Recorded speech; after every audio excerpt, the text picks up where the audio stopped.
I would like to show my respect and acknowledge the traditional custodians of the lands on which these interviews take place. I would also like to respectfully acknowledge the Wangal people, who are the traditional custodians of the land on which I live and work. I actually, what I call now, whitewashed myself a fair bit, which means I neutralized my ethnicity, my background, any language, any culture, so I became as vanilla and as whitewashed as I could. And I didn't even realize I was doing that, but I did that to fit in, to climb the corporate ladder, which I did fairly well. And it was only when I left corporate that I realized, and I started my own business, that I had to start forging my own identity. I'm Prema, the host of this podcast, What Can We Do? In each episode, I speak to someone or an organization that's making impact. You will learn about the issue, why it exists, the challenges, but most importantly, how you can be a part of the solution. My hope is that you can take away 2 to 3 tips each episode that will support you in your helping journey.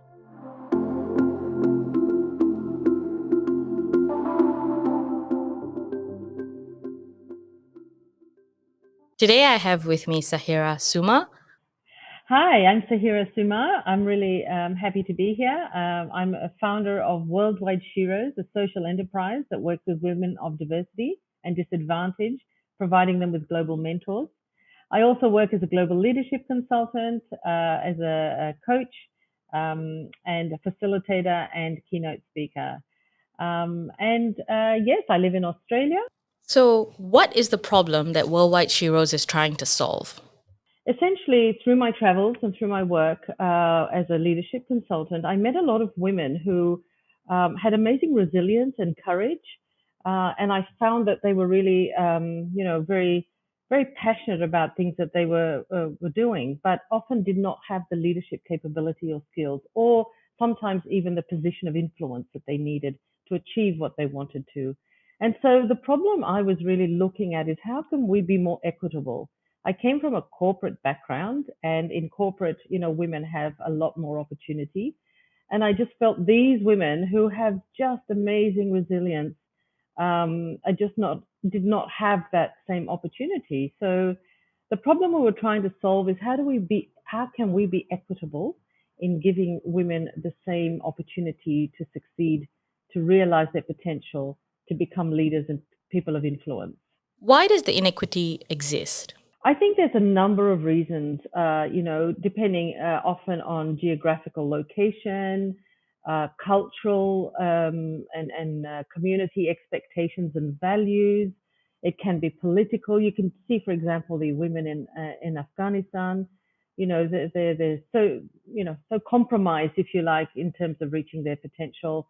Often it's family expectations, cultural and community expectations. It's really quite a complex picture. Before Worldwide Sheroes came into the picture, what was the sort of landscape like for women who needed some sort of leadership direction or mentorship? I felt that women did not really have access to senior women, senior leaders, vice presidents, policymakers, easy access to women who could really help open their minds. And so this is what Worldwide Sheroes is aiming to do: is we connect women of diversity and disadvantage to women in corporate or in government or in, who are successful, who have achieved things and milestones, I guess, and pushed boundaries themselves. So by connecting these two women, we're giving them an opportunity then to really see what's possible. How does Worldwide Sheroes work? If a woman registers interest, could you just explain what the whole model looks like and what the experience is? So basically, we have 9 categories of mentors, from health, education, government, legal, STEM, entrepreneurship. So we've categorized our sectors, and we've approached women. So women have approached us, and we've approached them to join us as mentors. The mentors actually are contributing time just on their own. So it's really giving of themselves, giving of their wisdom, giving of their time, because they want to, have impact. The mentees are actually joining us from all sorts of places. So we've got women in Syria, in Egypt, Afghanistan now, Russia, Kenya, Tanzania, South Africa, Malawi, India, Pakistan. I could keep on going. So we've got women from all over the world, and either they seek us out on social media, or what I've been actually doing is proactively going out into these countries with approaching women's organizations. So in India, we talk to women engineers. In Syria and Russia, we're talking to women who are actually involved in international development projects. So the better we can make them as leaders and stronger and more capable and more women of influence, they're going to then be able to influence their own communities and their own economies in the end. I mean, ultimately, we're about economic equity and inclusive leadership. I mean, they're the two benchmarks that we're really working towards. So you mentioned Worldwide Sheroes really works with women in specific geographical locations that come from diversity or perhaps disadvantage. And I guess the question I was trying to ask earlier is, if you do not come from this background and you're a woman, what type of access do you have to leadership and mentorship? Maybe even in just this country, I guess, in Australia. So in Australia and in often most of Western countries, we have privilege in that we can afford a coach. There are a lot of free programs that you can access. You might even have a wide network that you can approach. So I think access isn't as difficult. Having said that, we have been approached by quite a few women in Australia. So it's not to say we don't serve them. But I guess the need is greater in these other countries who, firstly, have not even thought about mentorship. So it may not even have come across their path. But secondly, would not even know where to begin, to start looking for one. And we know through research that women who have mentors have 75% greater chance of success in leadership. So, there's great evidence to show that mentorship works. But I think it's to answer your question, there's a lack of access and even awareness, and so we're trying to create that. If we go back to your story, what has been your journey towards leadership and becoming a woman of influence? Was it difficult? Were there any barriers that you faced?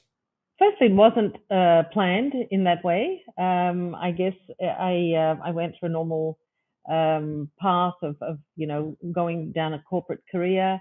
I actually career transitioned 3 times, and I realize now when I look back, the reason for that is I've just constantly searched for my purpose. I really wanted to feel relevant in my work, and I needed to know it was going to have impact. So, I started as a laboratory scientist, and yeah, that was all fun. But I think I had this urge to work with people. So I moved and transitioned careers a few times. And all through that journey was constantly learning about myself and learning to be more confident about who I was, learning to find my voice, learning to express my thoughts and my opinion, which actually culturally, the background that I came from, it's not that it wasn't accepted, but it wasn't the norm to be outspoken, I guess. So anyway, over that journey, it's really about a lot of self development, a lot of self discovery, and in that, recognizing that I wanted to live a life of purpose, and worked really hard to bring my work and my purpose together. And that's when I started my first business, a Retail Full Potential, which is where I work with women and leaders to reach their full potential. And then through that came the social enterprise of Worldwide Sheroes, which is just more a focus on mentorship and mentoring women of disadvantage and diversity. So I guess in my journey, I experienced some of that as well. I really wished, as I was going through my corporate, that I'd had someone to just be there for me, to answer some of my questions, to help me navigate some of the politics or some of the challenging questions that we get asked, or decision making.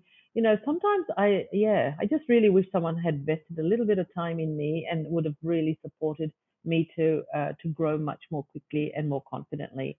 And so I've always felt that, I would love to be able to do that for women now that I have traversed a similar path. Yeah, it's interesting. The concept of a mentor wasn't something I was introduced to until I moved here to Australia. I think where I'm from, Singapore, you just kind of, when you get into life, it's expected that you hit certain targets, but there's no kind of thought of whether you want it. It's just because it's expected. You mentioned from your cultural background, perhaps kind of understanding these things was not, or kind of questioning these things was not as commonplace. Yeah, no, so I come from an Indo-Persian background. My father's heritage is Persian and my mother's heritage is Indian, but I was born in East Africa. So fairly multicultural just starting off. And then I'm a Muslim, so I have an Islamic background and culture. So it's multi-layered. I call it intersectionality. So being female, being diverse, being a Muslim, it all comes as a package. And I guess you have to navigate that, all of that. And particularly in corporate Australia, there were, not that I faced open racism, but I did feel it would have been great to have had a helping hand to understand how to work through some of that complexity. And I was fortunate. I was brought up here. I spoke English relatively well, and I had a great education. So honestly, I feel very privileged in that sense. Um, but I recognized also through that journey that I actually what I call now whitewashed myself a fair bit, which means I neutralized my ethnicity, my background, any language, any culture, so I became as vanilla and as whitewashed as I could. And I didn't even realize I was doing that, but I did that to fit in, to climb the corporate ladder, which I did fairly well. And it was only when I left corporate that I realized and I started my own business that I had to start forging my own identity and recognizing what did I stand for. I no longer have a big company behind me. And that's when it really, really, I guess became very obvious to me that I had all these years not really developed a sense of self. And I don't want other women to go through that. And I guess I'm using that also to really help women. Then the next question I would ask is kind of cultural context and being able to work with someone who understands the culture you come from important when you enter sort of a mentor mentee relationship? That's a great question because we now have 550 hours of mentoring under our belt, and we're evaluating how it's going. And that is a great observation in that we a lot of our mentees really love the fact that they can engage with women in other countries. It opens their mind, and often even though these women are from, say, Australia or US or Canada, they're of ethnic background, of migrant background. So there is that commonality to some extent. But what we've really had to do with our mentors is do a lot of work on psychological safety, helping them to really understand the importance of recognizing cultural difference and cultural values. And so when we mentor, I'm really, really insistent that our mentors work in a co-design fashion. It's really about, I don't have all the answers for you because I'm in Australia and you might be in Egypt or Syria or Russia, but I can tell you my journey and what I learned and how you can then traverse your journey and how I can be there for you. And so we're really mindful about that cultural difference, adding value rather than detracting.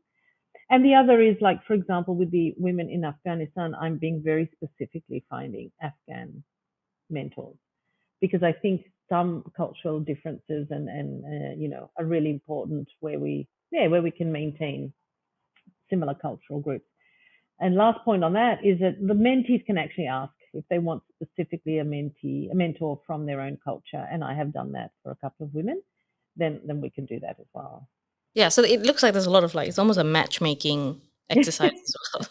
is. It's a dating site. What was the response like when you launched Worldwide Sheroes? We've had such a great response. I have to say, I have no shortage of mentors wanting to join. And that to me was such a validation because these are professional, experienced women who sit on boards, who are, senior in their corporate careers, who are high achievers, and they're all just so thrilled that there's an opportunity that they can just tap into. So we've tried to make it as easy for them as possible. They're busy women, and that's one of the challenges. Is whilst they're very experienced women, they're very very busy. And so, yes, we've tried to make it as easy for them to just tap into us, and we've had a great response. We're now talking to corporates now that we've got, a good number of hours under our belt. We've got experience. We're now talking to corporates, and we've got a lot of interest there as well. And so I think, yeah, we've had great interest. Mentees also. We're just still building on our mentee pool because I'll be fair, we're being a little selective at this point, so we can target the women we really want to work with. What are some of the outcomes you've seen or the outcomes you've achieved? Absolutely. So we had two mentee webinars where we invited the mentees to come in more like just a chat room. And we did that twice last year so that we could just touch base with them and they could connect with each other, because there's another layer of learning and connection, is that they can start working together. And that was brilliant. And through that, we learned so much. The feedback we were getting was, firstly, as we had said earlier, they had no idea what mentoring was. And so they were very excited to be able to speak to a senior woman. Or just a couple of them actually said, I've told my mentor things I've never told anyone. And I thought that was wonderful. They talked about having trust. They talked about feeling more confident about themselves and their abilities, um, learning about their strengths, and I guess learning to back themselves. Um, some are just fundamental things like improving their communication skills, presentation skills, learning how to be more of an influencer, learning how to build their networks. So these are all the things that we've been hearing back in terms of feedback. So it's been really great.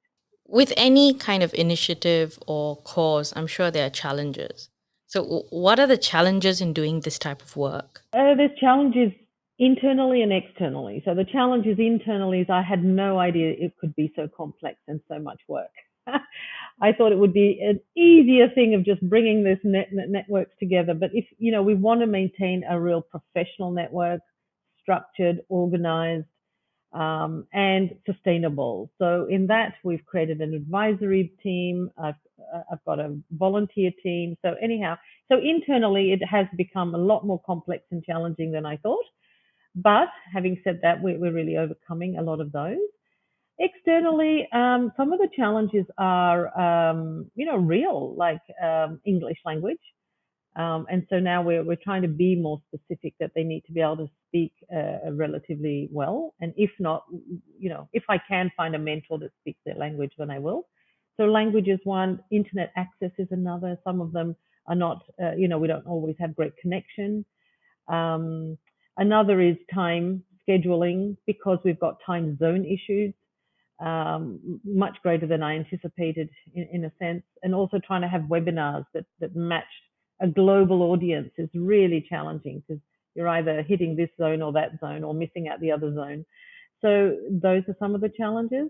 And as I said, the whole social psychological safety, whilst it's not insurmountable, but it's something we always have to keep in the forefront, I think, of being very mindful that we're not coming in as saviors or as, you know, that we're really there to stand side by side with these women and share our wisdom, rather than tell them what they need to do and how they need to do things. Does most of Worldwide Sheroes services or sort of interactions happen online? Yeah, it's 100% online. Yeah. And the pairs can contact each other through Skype or Zoom, or I think some are even using WhatsApp if they need to. So technology, I guess, is one of the things we need to consider. But being that it's global, I think that's the best way. We've not, even if they're in the same country or city, I've not encouraged physical, mainly because of COVID also. My question then would be, has the pandemic helped? Have you seen more people reaching out? Especially, I guess, because a lot of us have been going through a lot of reflection during this time. Yes, I think honestly that has helped us in some way, certainly through reach, because it's been a global reach more easily than I anticipated in that sense. And yes, people are very interested. even the mentors, actually, they've had a lot of reflection, I think, to think that, through this pandemic, I know I want to spend time doing things of value, not just working, and trying to achieve my own success, but I actually want to give back. It's amazing how many mentors have said that to me. And with the mentees, yes, I think they've definitely been more interested to needing support, particularly around their building resilience and building their confidence, and maybe even reinventing themselves in some cases. What are some of the misconceptions you find in doing this type of work? Perhaps when it comes to women in leadership or women from diverse backgrounds in leadership.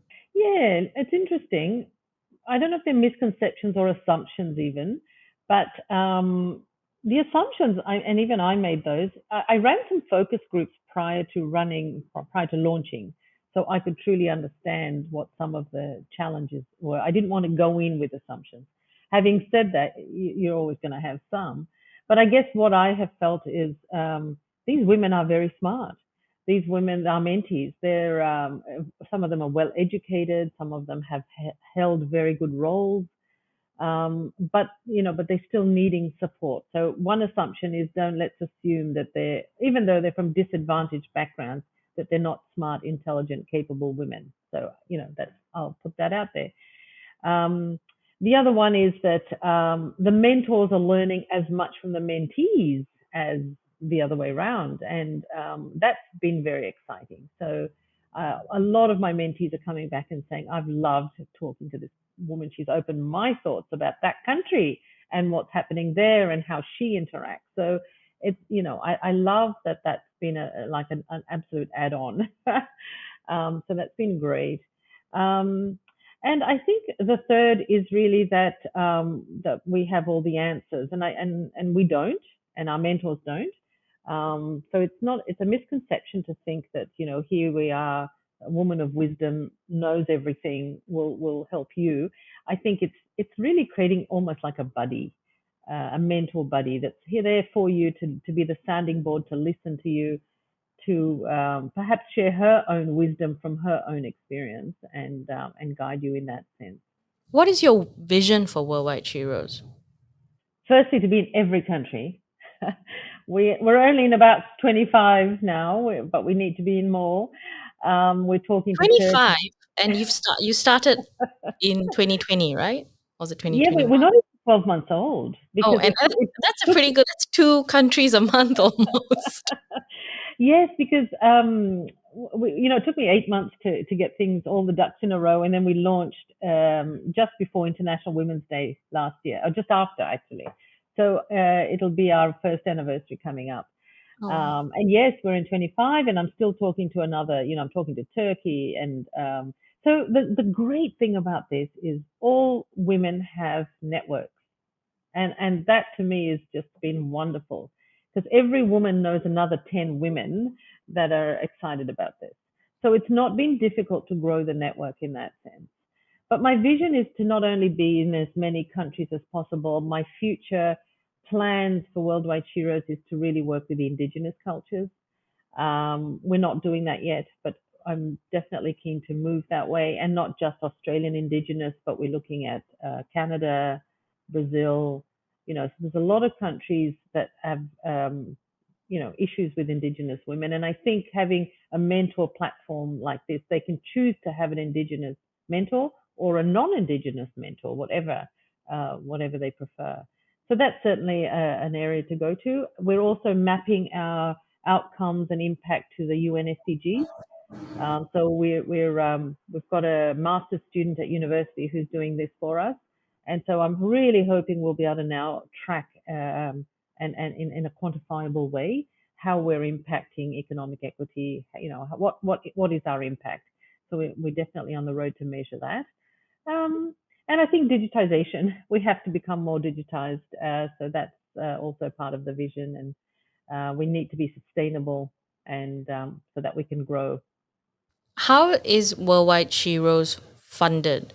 That's another really great question, and we're still working through some of that. At the moment, our mentees are members, and they pay a membership fee. And the membership fee is actually very minimal. For a woman of disadvantage and diversity from these countries, it's about $20 a month. That for some is still a lot. So we seek sponsorship. We are talking now to corporates to see if they're willing to partner with us. And so through that partnership, we can sponsor more women.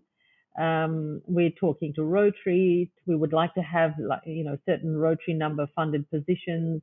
So what I actually really, my vision originally, and I'm developing it further, is that we engage with civil society groups and organizations. We also engage with community groups. Like it would be great for the Afghan community in Australia to fundraise and give me 5 positions, or the Indian community to give me 10 positions, whatever. So, we can tap into communities. So it becomes very much a social responsibility that we're all in it together supporting these women, because the amount is not a huge amount. And so that's the vision. And hopefully then also look at business models. We may be able to offer courses fairly soon. And how can anyone listening support your organization or find out more about your organization? We have a website. We're on all the social media platforms. I'm happy to share my Worldwide Sheroes email with you. But yes, we'd love to hear from you, love to get ideas. We're always looking for support, volunteers, partners, sponsors. As we're a startup, all of these are very helpful for us to scale and grow more quickly. Do you have any events that are coming up? Because I know you also hold some events. Yeah, absolutely. So we have International Women's Day and our first birthday. So we're having an event planned for that 18th of March. Yeah, we'd love to have you join. And then we have panel discussions, because we've got this wonderful range of mentors from, with such interesting backgrounds, that we're creating panels of discussions, pulling in our mentors. So you get to know them, you get to hear from them, and we all get to learn. So yeah, we'll be having more events through the year. Excited to say that I'm part of a collection of memoirs of women called My Voice. That's a book that's going to be launched on International Women's Day. So I'm co-authoring that book to tell my journey, my story, hoping that will be of influence for others. So yeah, excited for that. And lastly, why is the work you do important? Oh my gosh. When I hear the feedback from my mentors, it is so validating. It makes me realize that this is very, very important, that women need that support. Women carry a lot. There are carriers within the family, the community, the expectations of the country. Like this, I just feel we are all things to all people, and often not giving, time for themselves, and not helping themselves to grow and develop. This is really about them and investing in themselves, so they can then be stronger, more confident, more competent, more, influencing. And ultimately, I think the thing that really triggered me was the World Economic Forum data that said we're over 100 years away from equity, gender equity around the world. So never in our lifetimes are we going to see equity, and that to me was horrifying. And I felt, I can't sit back and just let that happen. So even if we can take a little chunk off that, and I feel the women that we're supporting will, help themselves. We're empowering them. We want them to help themselves in their community, in their economies, to be stronger, more powerful, more empowered women. Thank you for listening. If you enjoyed this episode, please subscribe or follow it on social media. Your support will help this podcast reach more listeners. This podcast is produced by Samuham Media.